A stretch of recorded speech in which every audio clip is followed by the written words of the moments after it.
back from your coffee break. I hope you've all adjusted your hearing aids. It was pretty loud in there, but I think that suggests that there was a lot of lively conversation. So we're going to focus our attention now on child protection. The chair of the Child Protection Panel is Santiago Cueto, fresh from Peru. He's the country director of Young Lives in Peru, among other things, including being the research director for GRADE, a social and economic research center in Lima. He's a psychologist by background. He's been a visiting researcher at the University of California and also at Oxford, and he's a professor at the Catholic University. Santiago will introduce the panel and the panelists. Over to you. Thank you, Sam. It's very good to be here. I started with Young Lives around 2004, so I'm not from the beginning like Mary Penny is from the Peru team, but I just wanted to say it's been a pleasure and a challenge working with Young Lives. The pleasure comes whenever a student, for example, comes and says that they have used a database to do their thesis, or a policy officer comes and says that they have read the paper and they have used it to inform some policies or design some programs, or sometimes when the press takes notice of us and they do a whole page on us. And I wanted to welcome all of you to this presentation, but I would like especially to give a welcome to the Peruvian ambassador in the UK, Susana de la Puente, who's joining us today. Thank you very much, Susana, and everybody for being here. So we have a panel that has been gathered around this issue of child protection, and the general question that we have posed our panelists is how do we best support young people in situations of adversity? So we're going to tackle this from three different professional and institutional experiences. We have Tanya Barron, who's the CEO of Plan International UK. She has experience first as a teacher, a special needs teacher, and we were talking about the importance of this issue for inequality, for example, but then has worked in the European Children's Trust, has worked with UNICEF, and she's going to tell us more what experience they have in these issues with girls, especially in her presentation. Then we have Alula Pankhurst from Ethiopia. Alula is a country director for Ethiopia, and he's a social anthropologist, has worked in different studies, is with Young Life since 2009, but has worked before with the Wellbeing in Developing Countries project from the University of White, and has a wide research and policy agenda in his country.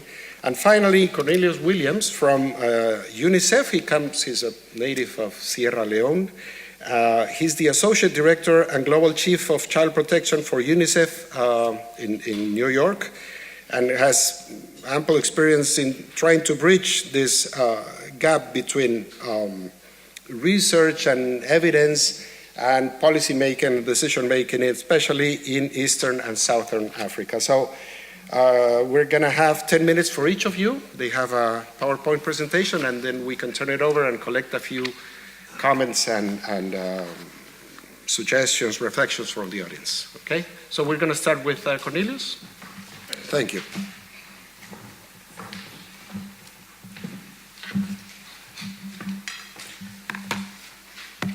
So thank you very much, and I'm happy to be here. As you know, if you work with the UN, you are locked into an echo chamber, right, where you just keep hearing yourself as you have the debates with member states. And it's good to come out and to hear the latest evidence and to be challenged, actually. But I'm going to talk as a practitioner, and usually when I talk as a practitioner, I do say things that I would never say to member states.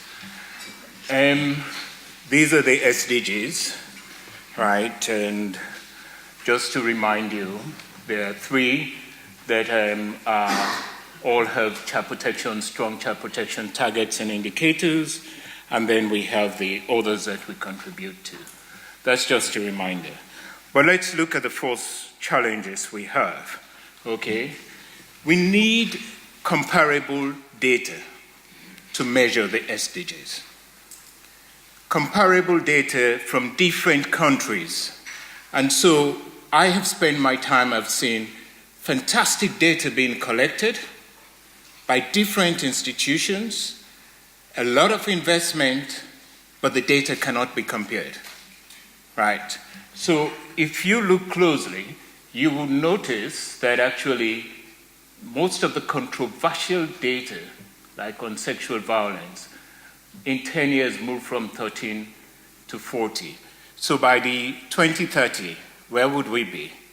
Would we be able to compare all the different countries? And you could see the violent discipline. Now, in addition to that, they're asking us to disaggregate the data, right? And of course, Young Lives, you guys are good at it. Wealth quintile, education, geographical location. And now they're asking us to do disability in addition to that, right? Who are you asking to do that? You're asking the National Statistics Office to do that. Where is the resources going to come from? We have repeatedly told donors and government data collection is not cost neutral. It costs money. And if you have to invest, what would you invest in? Okay, so you could see here, this is child marriage. We were able to collect this, but we can't collect it for violence against children. We can't have that kind of disaggregation. Now, one of the things we have, okay, as you can see, the baby is being thrown out with the bathwater. What is happening at the country level? Who is prioritizing the SDGs? It is the technician. You're talking to the minister? Forget it. It's that statistician who's going to make the decision. He would look at the available data, and that's what's happening. They're looking at the available data. These data have been put into tier 1, tier 2, tier 3, those that have the methodology, the metadata, right? And they're looking at what can I collect and what can I measure. And it is on the basis of that that the government would select which SDGs they're going to implement, right? And report on, okay? It is not on the basis of your advocacy or your evidence that you presenting to the minister. It is a statistician that is sitting in the National Statistics Office who comes to the conclusion, this is what I can do, right? And this is what I'm going to do, period, okay? But we know how to influence them.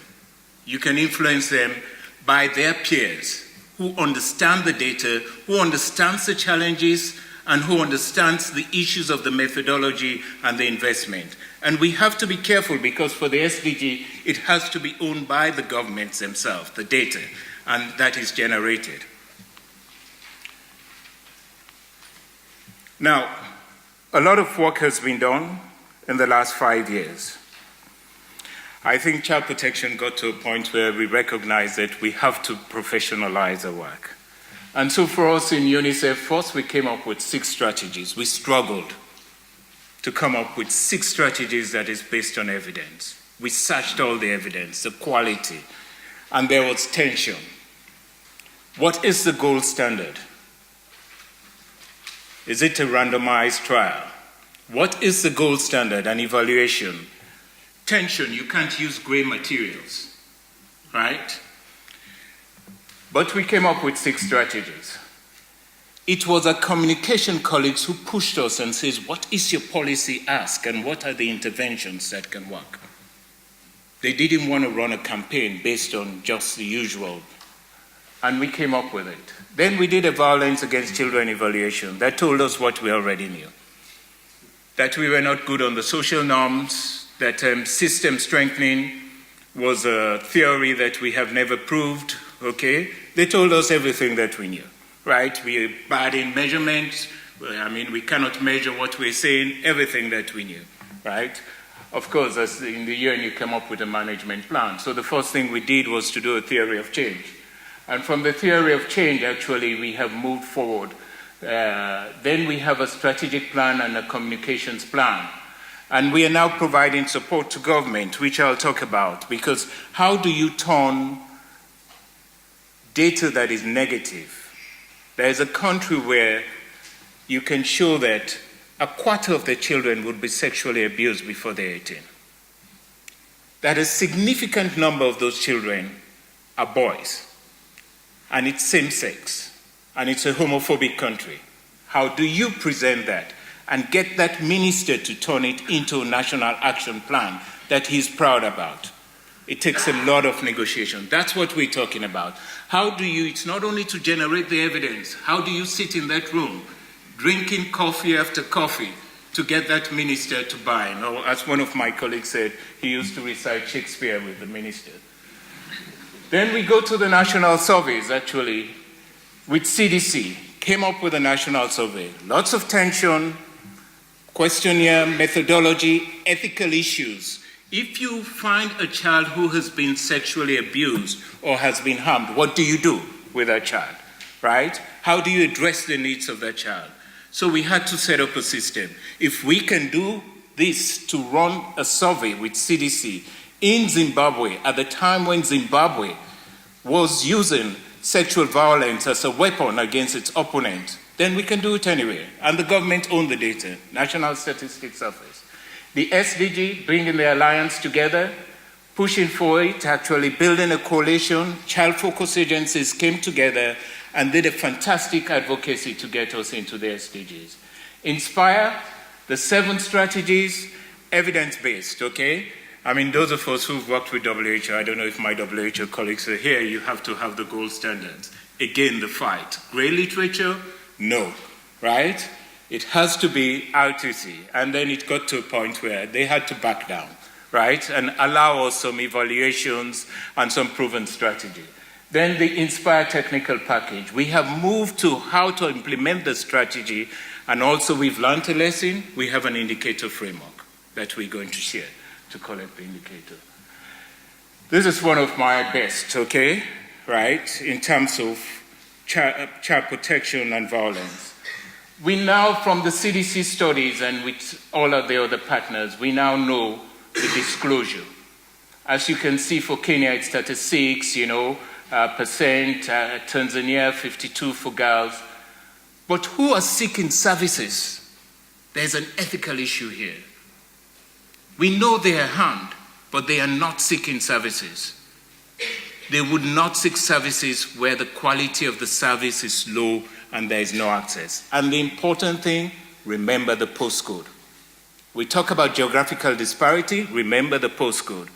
If you are in Dar es Salaam, the quality of your service is different from what you would have in the village, right? If you have been harmed. How are we going to have the equity? So, we can invest. We believe it can be done, but we now have to have a 15-year perspective. No quick fix to build your case management system. No quick fix. This is Philippines. It took them 15 years to get to this point where they could have 7,000 cases coming through their system. They had to do the legislation.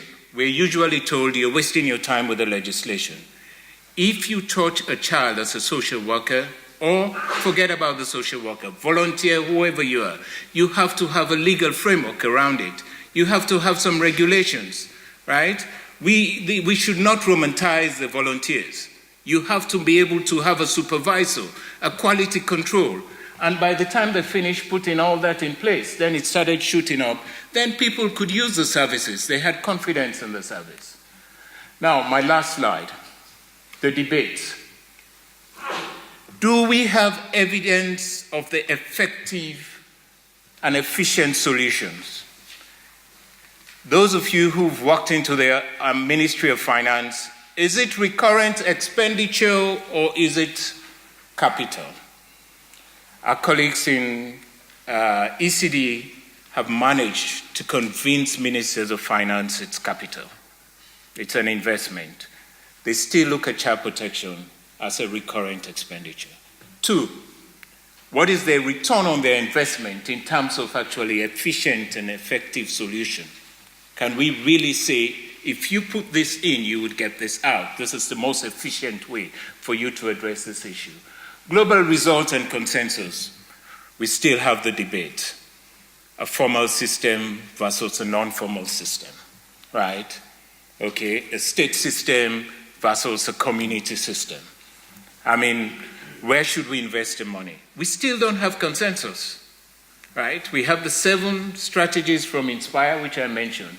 Availability of large-scale intervention. The development sector is still haunted by the one-shot immunization, right? Okay, how do we, and scale, they talk about millions. It's a different paradigm for child protection. We will never get millions in a country. You're looking at the most deprived and the most affected across all wealth quintiles and education, right? So how are we going to be able to talk about large-scale intervention? But for us, we should be talking about large-scale intervention and transmitting that to mean large-scale intervention that we have coverage in the country that is sufficient to cover the most deprived children and the most affected. Standardization, packaging, and bureaucratization. Public sector reform. We talked to most of our child protection colleagues. I was in Vietnam recently. They're doing a public sector reform. Is child protection part of that public sector reform? Will we be able to be part of the bureaucracy? Right? In India, would we be able to be part of the bureaucracy? All these countries are going through public sector reforms, actually. Would we have a standardized package? And then building the case for investment. These days, if you can't, even for the donors, have an investment case that you can talk about. Our colleagues, again, in early childhood development have done that. Nutrition have done that. They have an investment case. Child protection, maybe it's because we have too many issues. We still don't have an investment case. How can we translate all this evidence into an investment case to make the case that if you don't invest, we have seen some of the figures and the numbers from places like South Africa. I mean, in the States, in the United States, they talk about the billions that have been lost. How can we translate that for low-income and middle-income countries so we can make the case? Let me stop at this point.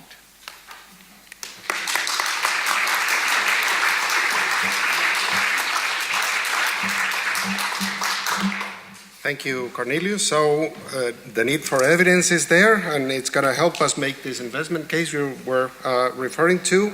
And I got stuck with this idea of no quick fixes and how research can help us move forward on these interesting issues that are based on or can be linked with the SDGs. Moving on to Tanya Barron, who's going to, as I said, is the CEO of Plan International, is going to tell us what she has learned from her experience and getting into more detail to talk about violence against girls and women. Thank you, Tanya. Well, thank you very much. I'm so thrilled to be on this panel, particularly because I think Young Lives is, one of the best and most important pieces of work I've come across. And it also has a very good fit with a piece of work that Plan has been involved with for the last 12 years, of which I will talk to you for the next few minutes. So I'm Tanya Barron. I'm the CEO of Plan International UK. And some of you will know, I'm sure, that Plan is an international child rights charity, and we have a very particular focus on girls, and particularly adolescent girls. So it's great to be here because the subject of this panel is so close to the core of everything that we do. And we certainly believe at Plan that every child and young person has the right to live free from violence, but we know that that's not the reality for so many children. The 2017 No Violence in Childhood report estimates that in 2015, 3 out of every 4 children experience personal violence. That's about 1.7 billion children had experienced violence in the previous year. The Global Partnership for Ending Violence Against Children estimates that every 5 minutes a child somewhere dies as a result of violence. So, we also know that within these statistics, there are certain groups of children who are much more vulnerable to violence, and typically girls and women face much higher levels of violence across all sorts of different contexts. Of course, gender inequality and harmful patriarchal norms play a huge role in the ways in which women and girls experience violence, but we also know that girls will be subject to different kinds of violence and will experience violence differently at different stages of their lives. So today I'll be sharing some insights from the cohort study, which we have been doing since 2007, I think. Real Choices, Real Lives, and I want to call out a thanks to DFID, so along with the Young Lives study. This work that we do wouldn't have been possible without DFID's funding and support through what was the wonderful PPA, which now doesn't exist sadly anymore. We've been tracking 142 girls in 9 countries across 3 continents. And it is, of course, obviously only 142 girls. It's a qualitative approach. And we've been doing the work through interviewing families as the girls grew older, the girls themselves, of course, and their communities. And it's been fantastic because, of course, the girls now are turning 12, and it means that we're now getting the most incredible insights of their understanding of their own lives and their communities. And it's starting to get very, very rich. In 2017, because each year we ask the same sorts of questions, but we then have an additional special focus, and we took a close look at their experience of violence in 3 domains: at home, at school, and in the community. And we found disturbingly that as girls entered early adolescence, their reported cases of violence increased dramatically. So, aged 11, 91% of the total cohort reported that they'd experienced violence to their own person. And that went up from just over 60% the year before.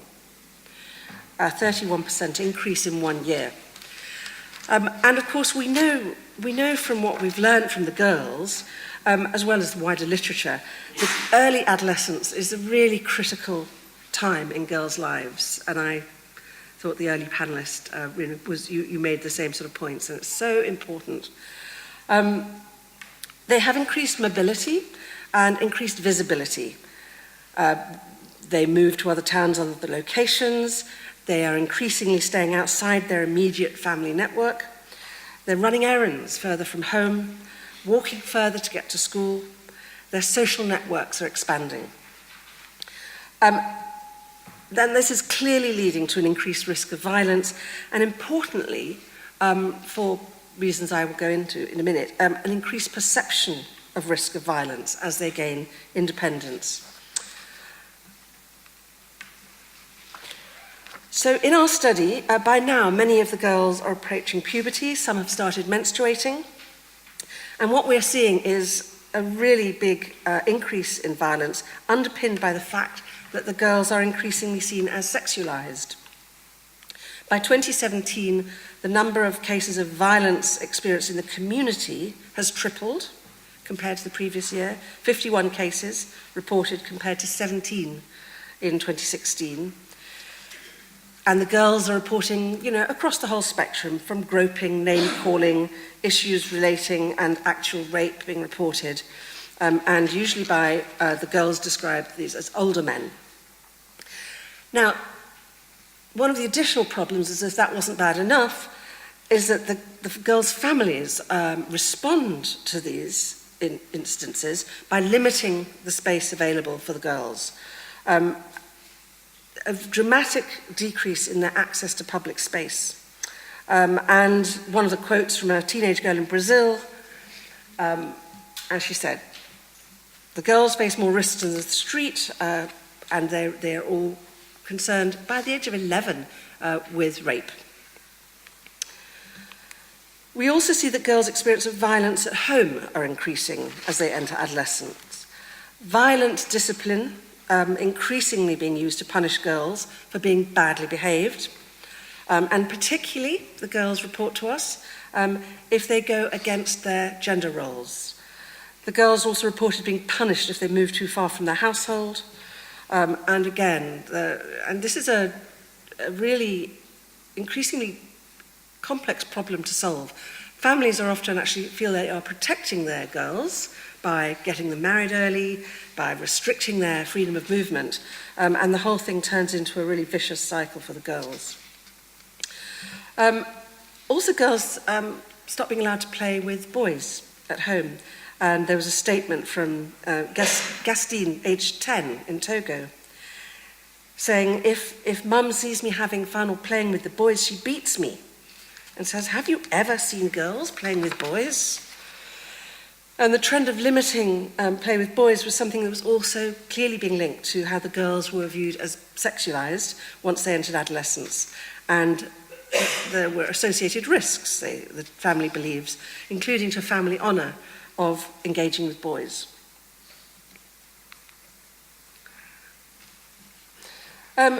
We also see reports from girls in our study expressing fears of violence travelling to and from school.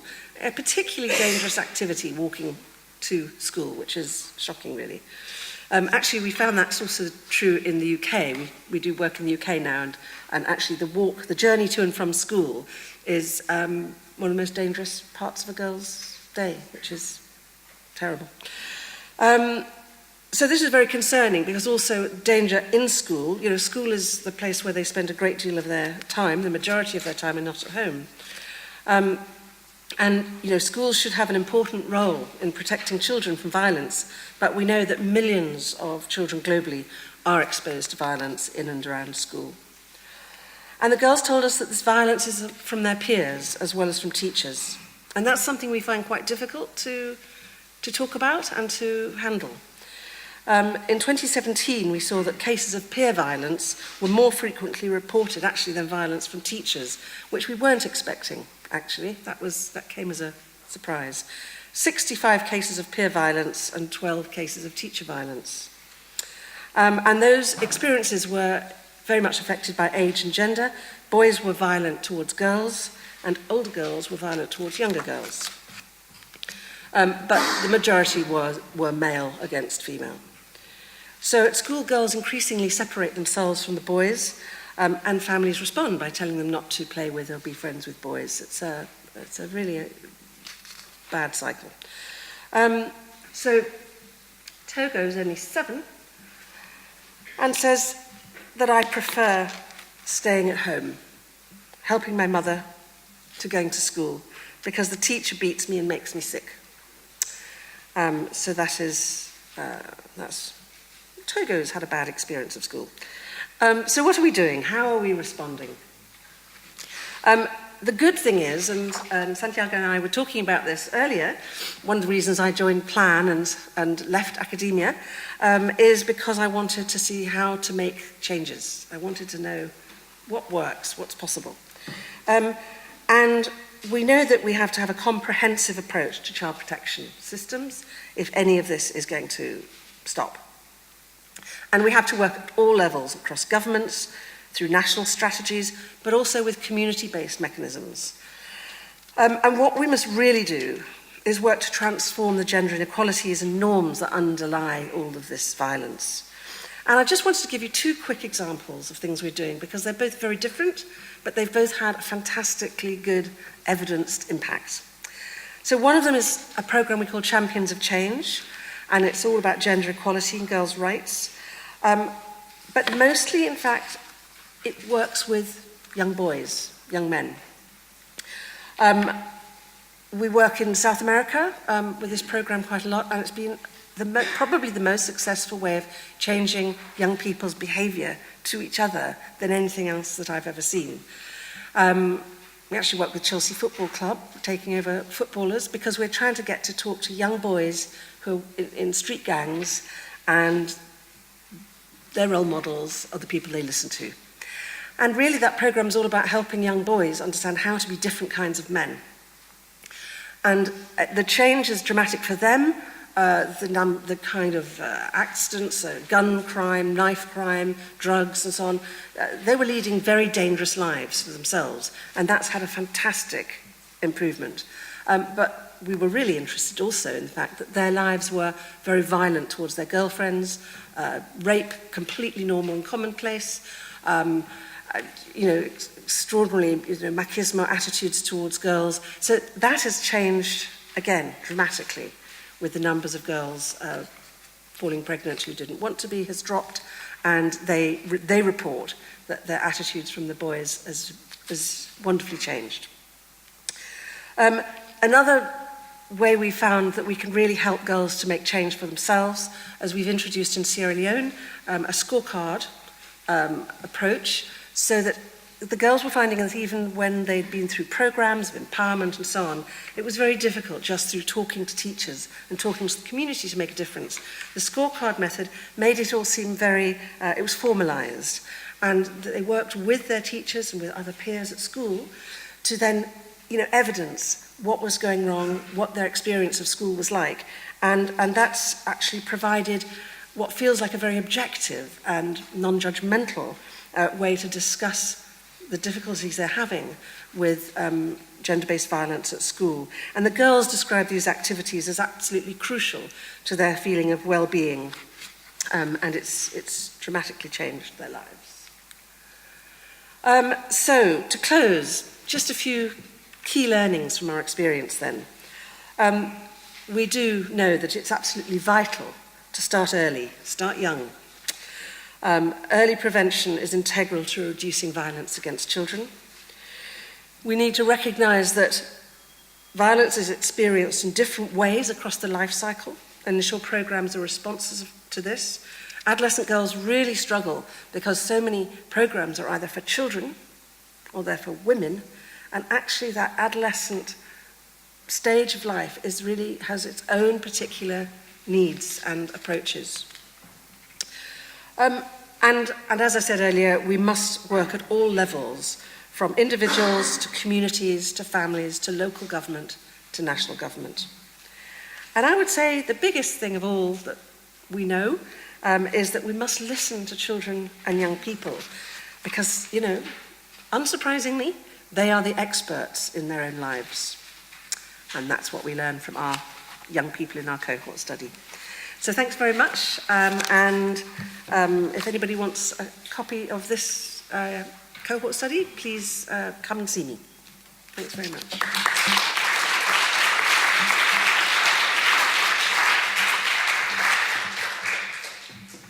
Thank you, Tanya. Those quotes, I think, complement very nicely the figures that Cornelius presented in the first presentation, and we have some reflections we can ponder on later from the experience that you had with your programs. But moving along, we now have Alula Pankhurst from Ethiopia. He's the Young Lives country director there, and is going to tell us about these lines of research across Young Lives, but more so in Ethiopia. So Alula, welcome.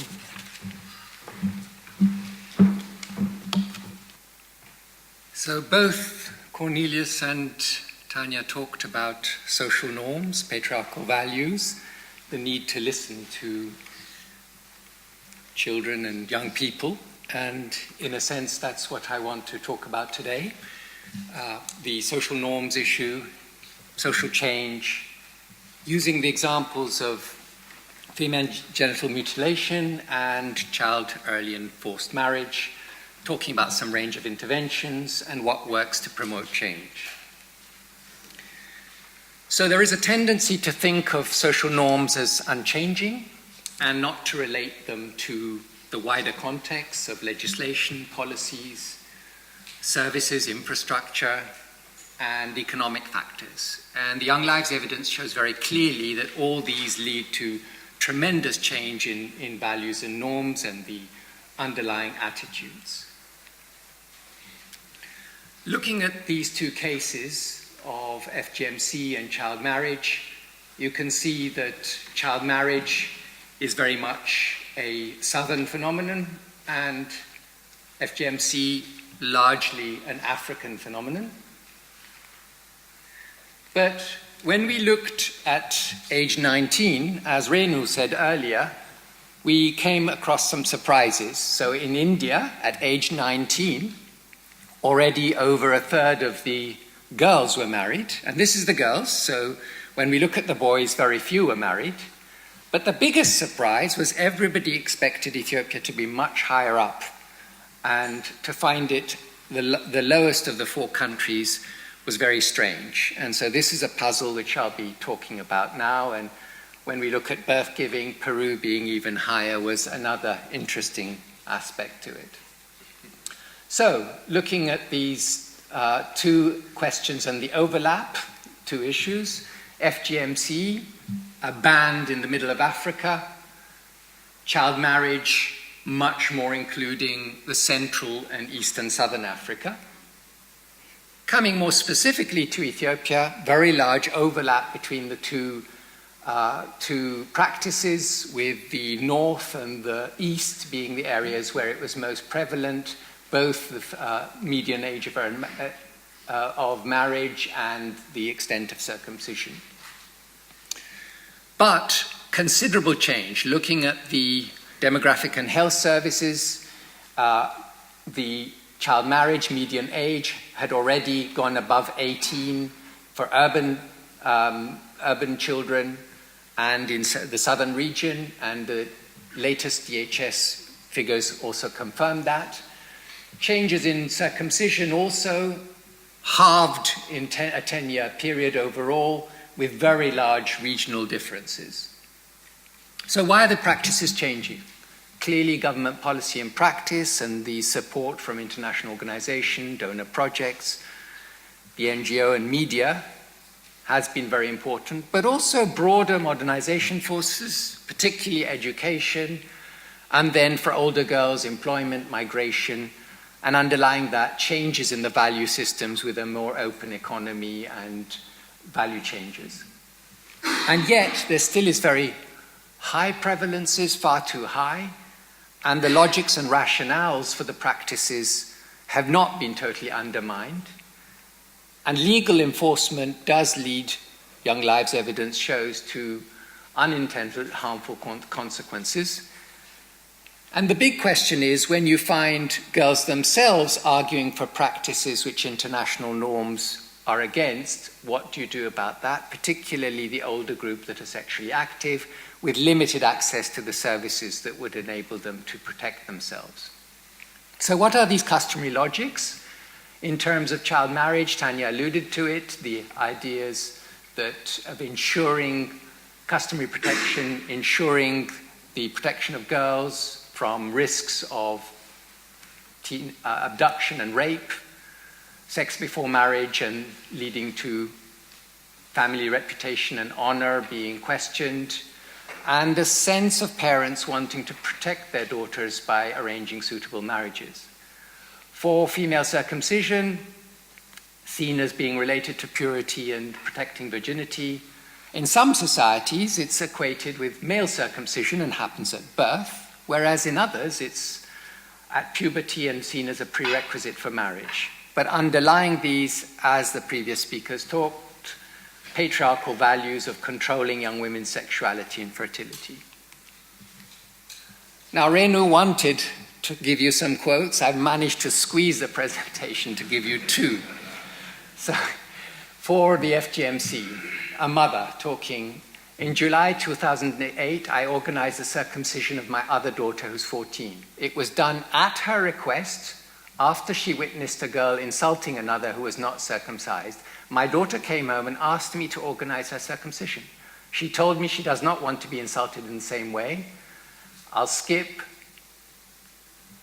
We did the circumcision in the evening for the fear of local officials who could punish us.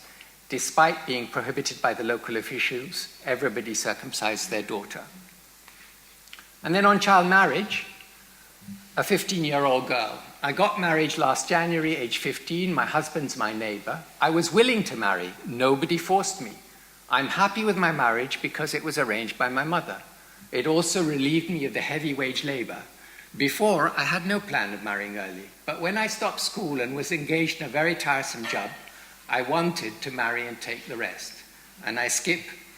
First, I do not think I'll continue my school because my husband will not allow me. Second, I do not want to have a child before 5 years, but I fear my husband and my parents would force me to have one soon. You may find me with my child when you come next time. And indeed, when we went a year later, she had a child, and so her prediction had come true. So what have government, international agencies been trying to do? A very wide range of interventions, imposing the bans, prosecution of parents and circumcisers, age tests for early marriage, follow-up through schools, girls' clubs, health and gender workers, and promoting education in particular. A number of NGOs have projects with incentives not to marry, as a plan, as Tanya was mentioning. But then also the risks that the practices go underground with unintended consequences. And Young Lives evidence shows very clearly that there were cases of young girls who were organizing their own circumcisions in secret despite the ban. There are also evidence of all kinds of ways of getting around the child marriage ban by claiming the girls were older, the girls themselves eloping with boyfriends, etc. And girls who don't see better alternatives may prefer to marry early, as the quote earlier shows. It may be because they're not doing well at school, jobs may not be available, they don't want to migrate, or they become pregnant and do not want an abortion. So, then what works? What actually explains this dramatic change in Ethiopia? Clearly addressing different decision makers in a kind of combination, and we found that parents and especially fathers are very influential. When we look at the data from Young Lives, the father's education was actually much more important than mother's education in being predictive of girls not marrying early. The role of customary and religious leaders as role models, if they don't circumcise their daughters, for instance, really important. And then, of course, empowering the girls themselves through girls' clubs, youth and women's groups. And as Tanya was saying, really important working with boys, partners, future husbands, in mixed clubs as well, so not just an exclusive focus on the girls. And then not just a focus on the narrow issue of child marriage and FGMC, but actually promoting wider transitions. Immediately through reproductive health access, better access to contraception, abortion, and critically childcare, but also furthering education through scholarship, support at school, especially secondary school, where girls are moving further away. And then, even more important, training and transitions to work as alternative to early marriage. And finally, a sort of more pragmatic approach of breaking down the problems. So FGMC, there are all kinds of different types, and some, like the infibulation that happens in eastern Ethiopia, is far more dangerous and risky. And it's much easier to persuade people to abandon those practices. In child marriages, there's much more of an agreement that early teen marriage is something that is negative. So if you focus on that first, you can achieve much more. And then there is a bit of an obsession with age, but very often it's much more, the bigger issue is the forced marriage, so that a girl who's over the legal age may still be forced into marriage. And as Tanya was saying, younger teenagers are much more at risk, often face much more choice, but much less choice, so that fostering earlier awareness is critical. It's also important to promote increased changes in associated practices. So underlying this is very often the marriage payments issue, which doesn't get discussed very much. And if those values begin to change, that it has a dramatic effect. And that's very often why we find girls eloping with their lovers in order to avoid the bride wealth payments. So changes in the customs of imposed parental decision-making. And finally, the networking for national and international support that Tanya was also alluding to.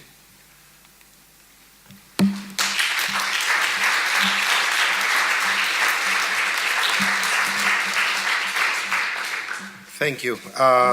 What this panel reminds me is that we have some universal principles, human rights and children's rights, that we try to implement everywhere. But then we have specific challenges in each country, and the type of challenge varies, so it's not the same in Ethiopia or any of the other Young Lives country or in Colombia like we were here before, and we have to take into account the culture. And I like the this idea that Tanya presented before that I think fits well what Alula said about listening to children and young people as they are experts in these issues. So now it's time for audience participation. So we have time for a few comments. We have to finish by 12:20, but I think we have a few minutes, and then I'm going to give it back to the presenters so if you can take notes perhaps on. So if you could say your name and a brief comment or question, and then we'll take it there, please. So I'm Michael. So I recently moved from the SDGs to Save Children. I actually had the pleasure of working with some Plan UK people on reforming the UK school system, recognising schools as sites of violence and then potential sites of prevention and empowerment.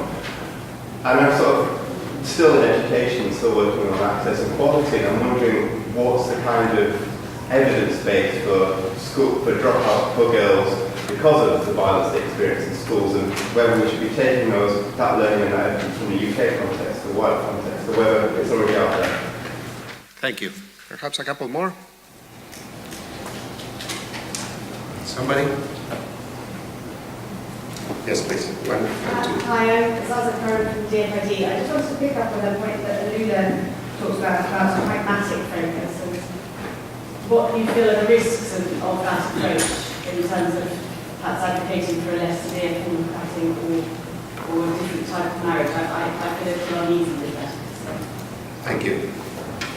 Hi, Richard again, for Cornelius.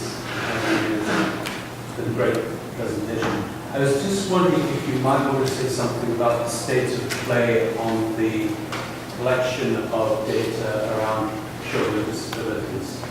Because as far as I'm concerned, that group, if it is an identifiable group, is the second largest group, together with girls, of children who will tend to be excluded and disadvantaged or deprived, if you like. I understand from the Lancet some of the breakthroughs in agreed survey methodology that a number of countries are implementing. So it'd be great to hear a bit more about that and how UNICEF sees that. Thank you. Hi, I'm Jen Parks from UCL Institute of Education, and thank you for a very interesting, illuminating presentation. Two kind of quick questions. One following on from your question around education. I wanted to know a little bit more about how you see the role of schools, teachers, education systems in terms of interventions. And this is to all of you really. And then the second one was kind of methodological, I don't know, maybe. I think if I understood Cornelius correctly, you talked about kind of gold standards of RCTs, and then you talked about kind of grey literature, and you kind of set those against each other. But the sense I got very strongly from our second and third speaker was really about qualitative research and how amazingly illuminating your studies are in this kind of complex and difficult area. So I wanted to invite you to kind of say a little bit more about what you see as being the gold standard for research on violence and gender. Okay, I think that's enough for a first round. We'll see if we have time for another one or not. But so the floor is open. You want to react to these comments or comment on each other's presentation? So who wants to go first? We have microphones here. Can I just say something to Michael? Hi. Yes, I think we've got lots of evidence of girls dropping out of school because of violence. And actually, what's been really interesting, which is kind of part of what you were asking, is that we've taken our learning from the Global South and brought it to the UK. I mean, we've only been working in the UK for the last 3 years, and pretty much everything we do is because of the learning we've been able to have from young people all over Africa, Asia, and South America. And certainly, school-based violence, I mean, schools should be a place of protection, but they are often places of violence. And of course, social media is a huge additional burden for young people. And you're probably aware of the really tragic increase in adolescent suicide. I also do some work for Mental Health Trust, and it's, you know, the data there is really horrible, really awful. And of course, also for girls, menstruation is a reason for school dropouts. So it's not all about violence, but there is an issue about the unsafe places that school toilets are. if you get girls to draw maps of where they feel unsafe in refugee camps and so on, it's, the toilets are a place of real danger. And of course, for menstruating girls with no services or facilities or supplies, that's a real problem. And this is in the UK. Period poverty is a reality for girls here.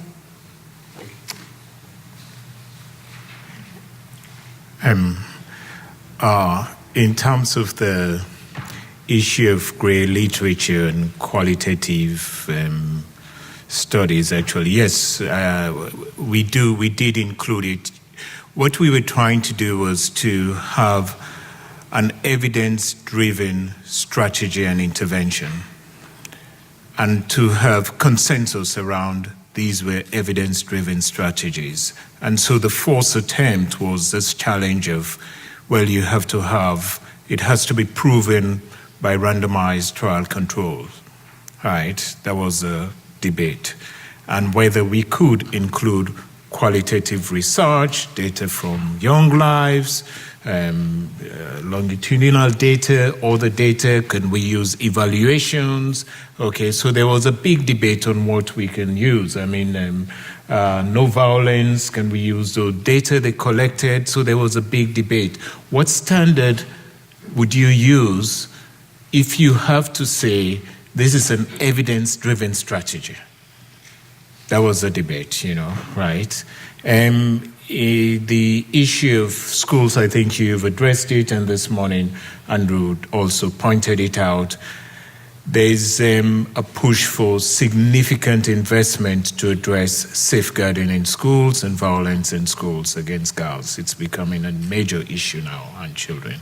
So there are some practices that we have seen, but we know what would work. That would include, actually, it's coming from some of the research, the participation of these children, the policies, the codes of conduct, the monitoring mechanism, etc. on this issue. If I should go to the disability, actually, the Washington Group, there's a group called the Washington Group that has done some excellent work, and now there is consensus on the questionnaire and the questions. There's excitement that it would start being rolled out in the 2020 census moving forward. The DHS, the mix, okay, there's even a look at the functionality of somebody who's disabled. So it's moved forward. What we are concerned about is the decision-making process of modules that are included in DHS and mix. You know that when the budget is tight, the first thing that goes out are these low child protection, disability, etc. So who's going to make that push for it, and who's going to convince this government to support that, actually? I think those were the two that I had to do. Thank you. I just wanted to comment on Zaza's point about the suggestion of having a more pragmatic approach. And I think there are a number of rationales for that. The first is that we tend to treat children from 0 to 18 in the same way, whereas when we begin to get to the later teens, the issues of agency become much more important, and the divergencies increase. The question of children being sexually active becomes a big issue, so that if they're not protected through the health system sufficiently, the likelihood of them, girls becoming pregnant, facing the problems of abortion, particularly where it's illegal, and then the risks of having a child that they have to look after without the support of parents or partners, becomes a very big issue. So appreciating that older teenagers are very different from young teenagers, even if they are legally underage, does mean that understanding their agency and what they're saying is actually quite important. The second is that pragmatically, it's much easier to get acceptance and for change, particularly of very enduring social norms, if you start at the soft end of the kinds of things that people are much more willing to accept. So early marriage of early teens is something that it's quite easy to argue against, and you can achieve if you're looking in terms of value for money, you can achieve much faster results if you don't alienate the community and actually work with community leaders, parents, and accept that they have rational reasons for the ways that they operate, and that older children also have their own priorities and their own agency. And so respecting their rights to what they believe and working towards changing things that are easier to change is actually a much more effective strategy of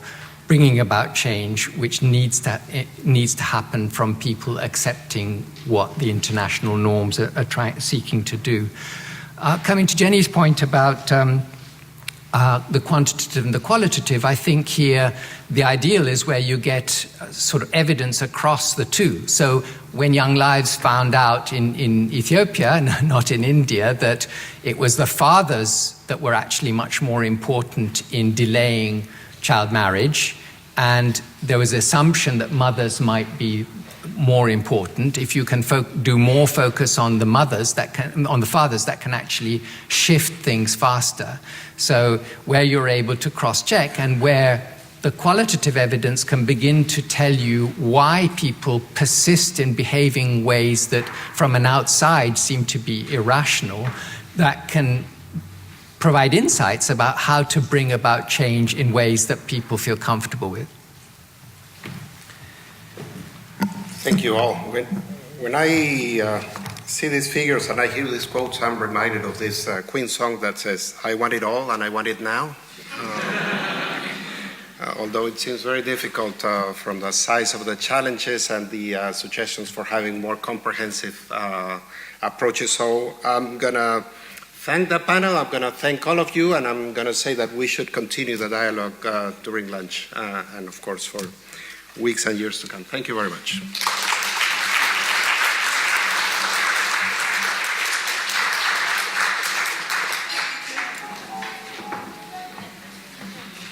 So thank you again to the panel. I'll invite you to take your seats here because we've just got a few more minutes before lunch. So you know you're here for a conference to learn a lot. You know you're here for a celebration of 15 years of hard work on many people's part. But you may not know that you're also here for a world premiere. And I'm going to hand over to Anastasia from Young Lives, who's the head of communications for Young Lives, to tell us what we're about to see for the first time anywhere except in Queen Elizabeth House. So welcome. Thanks, Sam, and thank you very much for all being here. So as Sam said, I'm very excited to show you the world first premiere of the Young Lives animation, tracing the consequences of child poverty. So across 4 countries, 12,000 children over 15 years. So just a few words of introduction. This morning we've heard the richness of research and the real commitment to sustainable development for those growing up in poverty. But that leaves us with a challenge. How do we make sense of the complexity and uniqueness of this, which is certainly evident from Young Lives and some of the other studies, to make this research and its findings accessible to a wide audience and to really make sense of them in different ways?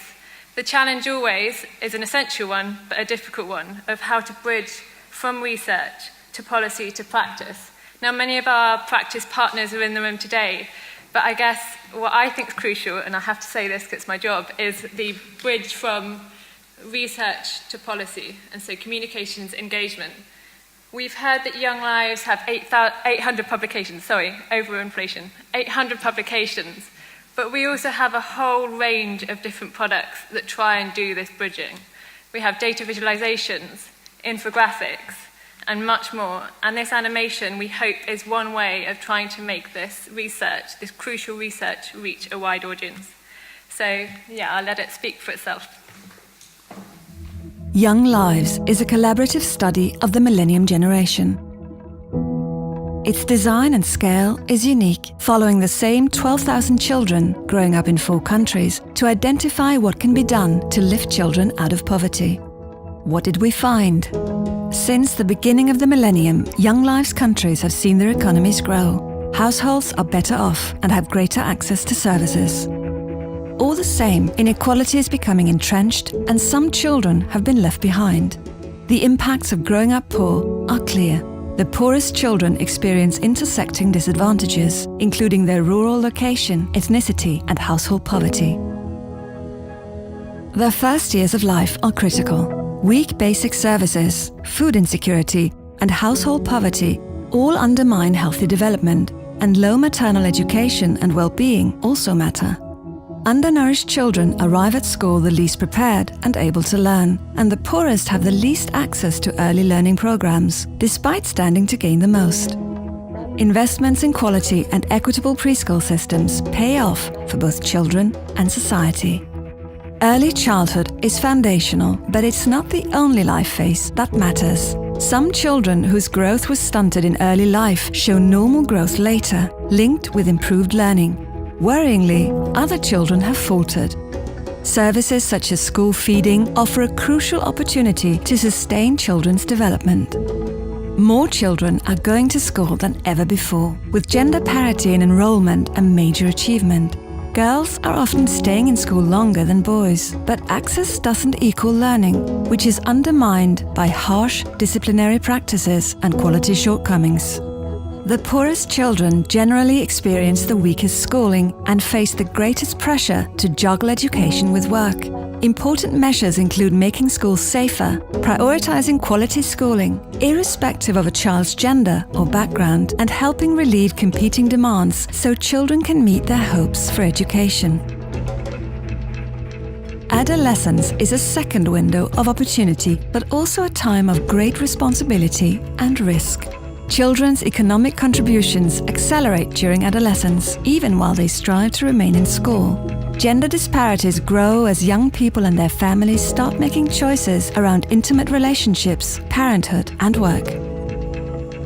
Importantly, we found real signs of hope, promise, and policy success.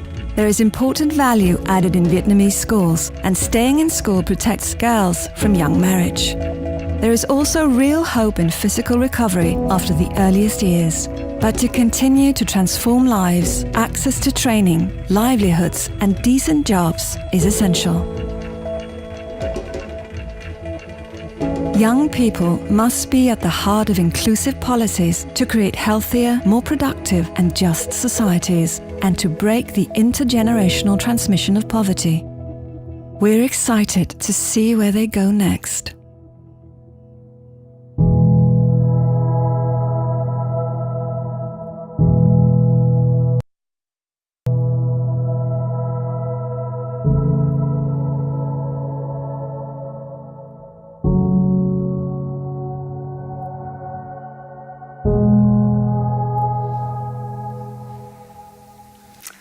So well done, Young Lives, and congratulations to all of us for having seen it here first. Thanks again for sharing it. You can chase up Anna and others about how to get some high-resolution copies of this for your organizations if it would be useful at the lunch break. And we are moving on to lunch now, but there's a little bit of a logistics, if you don't mind just tuning in for 2 more minutes here. So we won't be coming back to this room again for a couple of hours. We'll next see each other as a big family at 3:30 in this room. And between now and then, you'll have the chance to explore this beautiful building and its various architectural features. What's going to happen now is lunch, and then at 1:15, you'll make your way to your various World Cafe sessions, and you will have been asked previously which 2 of the 6 sessions you most prefer to go. Almost all of you got your first and second choice, so that's the good news. If you didn't, don't be too sad, because they're all going to be pretty lush, as we say in Bristol. There are 2 sessions downstairs on the ground floor. If your name tag says nutrition or gender and adolescence for your first session, after lunch you'll want to head down there straight away. If your name tag says something else, then you'll stay on this floor. You have maps in your packet that look like this, which are really nicely sort of labeled. It shouldn't be too hard to find them. It only takes 1 or 2 minutes to get to all the different sessions. You'll have a nice sort of 45 or 50 minutes in each of the sessions with just, say, 15 or so of the other people in this room. So you'll have much more time to kind of interact and say your piece and what's on your mind. And Your session hosts will gently but firmly shoo you out at the end of the session. There can't be lingering because you're going to march on to your next one, and you'll have a full 45 minutes for the next session. And then a nice coffee break back here in the same place. We have lunch and morning coffee, and then we'll see you back here at 2:30. Are there any questions about those logistics, or pretty clear? Yeah. So do please keep an eye on what the program says when you should be getting to your next bits of work, and other Young Lives colleagues will help sort of nurture you along. But we'll see you back here at 3:30 otherwise.